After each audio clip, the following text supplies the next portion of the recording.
Hey guys, how's it going? Ed here with another video. So Freddie from Smelly Thoughts was kind enough to send me a little decant of Blask by humiecki and graef.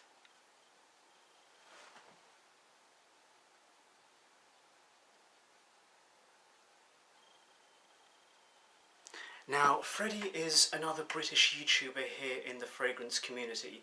He's got a really cool taste in fragrances. He loves his niche, artisanal, left field, avant-garde, indie, vintage type stuff, and if you want to smell totally unique, he's the guy to check out. He also has a blog by the same name, which is also well worth the read.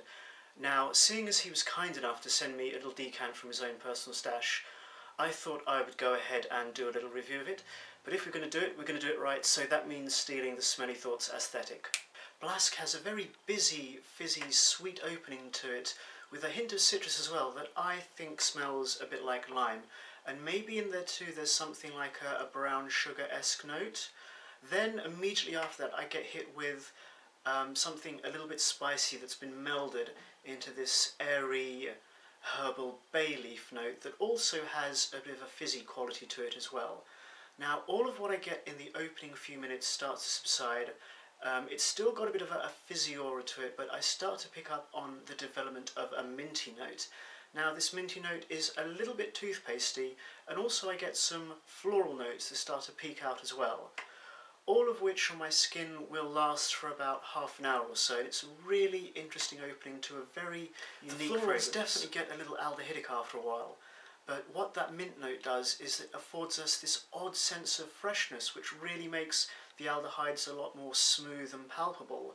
Also in there is a tiny spike of clove too, which gives an odd foodie aspect to the fragrance, and it really works. And this effect will last on my skin for around 45 minutes, and it's really very enjoyable. Now when it does dry down, the fresh, foodie, aldehydic notes are greatly muted, and this is where I get the onset of, I guess, a sort of fermented fruit accord, a wine-like fermented fruit accord with a slightly woody or nutty quality to it.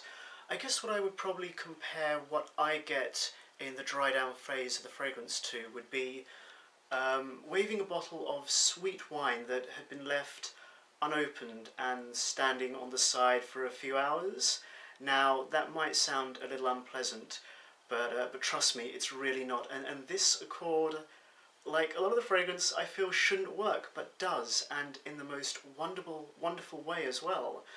Freddie from Smelly Thoughts absolutely hit the nail on the head when he said that this was so unusual, yet so wearable too, and I can only echo his words. For me, I think this is just the right side of daring, and if you are a daydreamer or an eccentric, then this is the fragrance for you. Now, as I've already touched upon in this review, I feel like this fragrance really shouldn't work, but it does. There's a lot of different elements going on there. I know there's a lot of other different notes that I wasn't able to pick up on and perceive that Freddie was, but then that's the beauty of fragrance, because for so many different reasons, fragrance wears slightly different from person to person. Overall, there are times when I smell this and I feel like, yeah, it is a little synthetic, but in the most weirdly balanced and organised way, so it's not off-putting in the slightest. And I kind of feel like with a fragrance that has so many unique, interesting elements built into it, it can't help but not be a little bit synthetic at times. In terms of when I would wear this for all seasons and nearly all occasions, with the possible exception of in a club situation or in the middle of a heat wave. Also, I really do feel like this could be pulled off by a woman, but the kind of woman that I picture wearing this would be kind of a strong, edgy, creative, free-spirited woman. So if you're a woman and you're watching this and you like the sound of it, yes, I definitely think that if you're that sort of type, you could most certainly pull this off. But yeah, I like this, and when I'm able to buy a full bottle, I shall be doing so, because it's a little bit tricky to get a hold of. Now, final ratings for the fragrance. Projection was 4 out of 5. Got decent projection for nearly 8 hours, and when I got the sample through the post, when I opened up the little envelope, it was wrapped in a little piece of bubble wrap, and I could actually smell the fragrance through the bubble wrap, so that's how strong it is. Sillage, a little bit disappointing given how the potency of the fragrance. That was a 3 out of 5.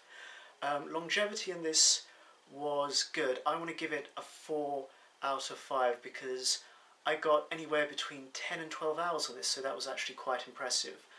And the overall smell, I'm going to give it a 4 out of 5 because I just think it's unique and it's wonderful, and it has parts that I wouldn't normally appreciate, like the aldehydic element to it, that weird sort of open fermented standing bottle of sweet wine type element, but it really is great. So big thank you to Freddie for firstly reviewing the fragrance and bringing it to my attention, because had he not done so I may not have found this, and B, for being kind enough to send me a little decant from his own personal bottle. So that's been my little review. I hope you guys have enjoyed it. Cheers for watching and take care.